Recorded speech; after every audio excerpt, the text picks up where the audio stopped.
Hair ఫాల్లో latest advanced breakthrough treatments గురించి ఇవాళ ఈ వీడియోలో మాట్లాడుకుందాం.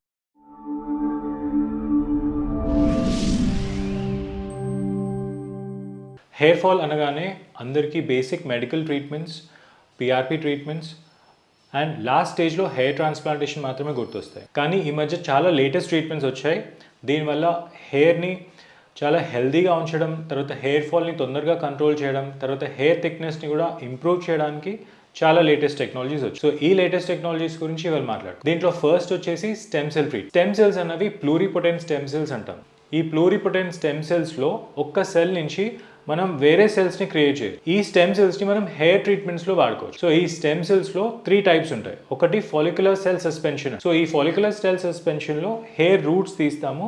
ఆ హెయిర్ రూట్స్లో ఏదైతే స్టెమ్ సెల్ ఉందో దాన్ని సెపరేట్ చేసి దాన్ని హెయిర్ రూట్స్లో ఇంజెక్షన్ లాగా. సెకండ్ మెథడ్ వచ్చేసి రీజనరో యాక్టివా. రీజనరో యాక్టివాలో వెనకాల నుంచి స్కిన్ బయాప్సీ స్కిన్ పీసెస్ తీస్తాము.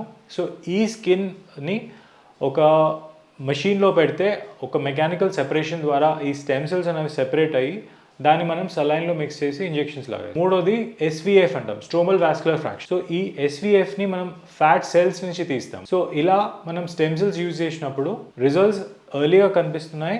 అదేవిధంగా రెగ్యులర్గా ట్రీట్మెంట్స్ తీసుకోవాల్సిన అవసరం లేకుండా 6 మంత్లీ ఆర్ 1 ఇయర్ ట్రీట్మెంట్స్ కూడా తీసుకున్న ఎఫెక్టివ్గా పనిచేస్తుంది. రెండవది యాక్టివేటెడ్ పిఆర్పి. సో పిఆర్పి గురించి అందరికీ తెలుసు, బట్ యాక్టివేటెడ్ పిఆర్పిని ఎలా చేస్తాం? సో దీనికోసం గ్రోత్ ఫ్యాక్టర్ కాన్సన్ట్రేట్ మరియు క్రయో యాక్టివేటెడ్ పిఆర్పి ట్రీట్మెంట్స్ వచ్చాయి. సో ఈ ట్రీట్మెంట్స్లో ఏంటంటే ప్రిపేర్ చేసిన పిఆర్పిని యాక్టివేట్ చేస్తాం. సో మనం పిఆర్పిని ఎప్పుడైతే హెయిర్లో ఇంజెక్ట్ చేస్తామో సో ఆ ప్లేట్లెట్స్ అనేవి యాక్టివేట్ అవుతాయి అవ్వదు అన్నది ఒక డౌట్ ఉంటుంది ఎప్పుడు. సో దీన్ని మనం అవాయిడ్ చేయడానికి ప్లేట్లెట్స్ని బయటనే యాక్టివేట్ చేస్తాం. సో ఒకవేళ మనం క్రయో ద్వారా దీన్ని యాక్టివేట్ చేస్తే దీన్ని క్రయో యాక్టివేటెడ్ పిఆర్పి అంటాము. లేదా కొన్ని ట్యూబ్స్లో సొల్యూషన్స్ ఉండడం వల్ల దానివల్ల యాక్టివేట్ అవుతాయి. సో ఈ విధంగా మనం యాక్టివేటెడ్ పిఆర్పి ఇచ్చినప్పుడు రిజల్ట్స్ కన్సిస్టెంట్గా ఉంటాయి మరియు ఎర్లీగా కూడా రిజల్ట్స్ అనేవి మనం చూడొచ్చు. మూడోది నానో టెక్నాలజీ. మనకి ఇంతకుముందు చాలా గ్రోత్ ఫ్యాక్టర్స్, ప్రోకాపిల్, అనాజిన్ ఇవన్నీ అవైలబుల్గా ఉండేది, కానీ అవి ఎంతవరకు స్కిన్లో పెనిట్రేట్ అవుతుంది లేదు అన్నది డౌట్ఫుల్గా ఉండేది. సో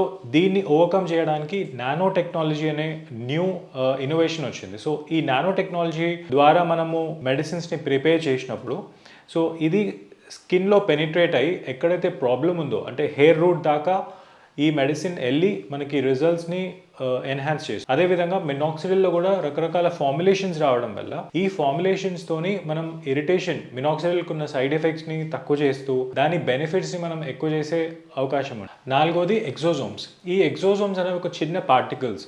ఇవి nucleic acid and protein particles. దీంతోని సెల్ సిగ్నలింగ్ జరుగుతుంది. సో మనకి ఏవైతే స్పెసిఫిక్ హెయిర్ యాక్టివేషన్ సిగ్నల్స్ కావాలో మనం ఈ ఎక్సోజోమ్స్ ద్వారా ఆ సెల్స్కి అందించవచ్చు. ఐదవది and most exciting the hair cloning and hair implant. ఈ హెయిర్ క్లోనింగ్ అంటే ఏంటంటే ఒక హెయిర్ రూట్ నుంచి మనం మల్టిపుల్ హెయిర్స్ని క్రియేట్ చేయడం. సో ఇది చాలా ఎక్సైటింగ్ ప్రాస్పెక్ట్ ఇది, ఎందుకంటే ఒక్క హెయిర్ నుంచి multiple thousands of hair create చేస్తే మనకి లిమిటేషన్ ఉండదు.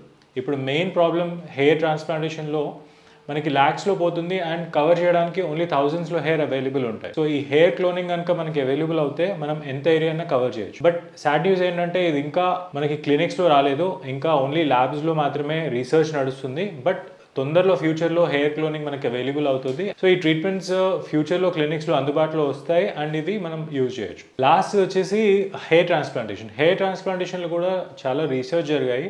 సో ఇంతకుముందు ఏంటంటే షార్ప్ అండ్ బ్లంట్ పంచ్ లాగా యూజ్ చేసేవాళ్ళం, బట్ హెయిర్ని ఎలాంటి డ్యామేజ్ లేకుండా హైబ్రిడ్ పంచెస్ వచ్చాయి.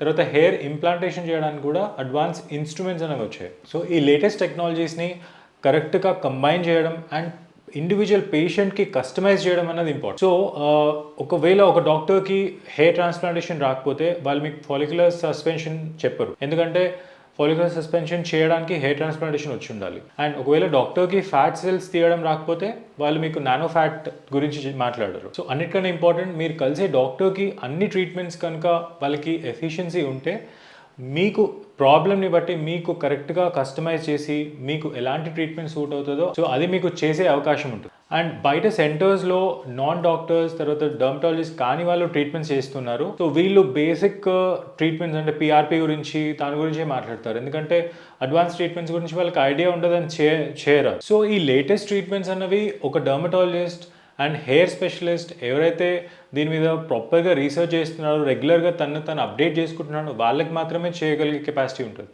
అదే జస్ట్ నార్మల్గా నాన్ డాక్టర్కి, తర్వాత జస్ట్ క్లినిక్లో ప్రాక్టీస్ చేసే వాళ్ళకి ఈ కెపాసిటీ ఉండదు. సో దీన్ని బట్టి మీరు వాళ్ళ నాలెడ్జ్ని అసెస్ చేయొచ్చు. సో ఇలాంటి వాళ్ళ దగ్గర మీరు ట్రీట్మెంట్స్ చేసుకుంటే అనవసరంగా ప్రాబ్లం కొని తెచ్చుకునే వాళ్ళు అవుతారు.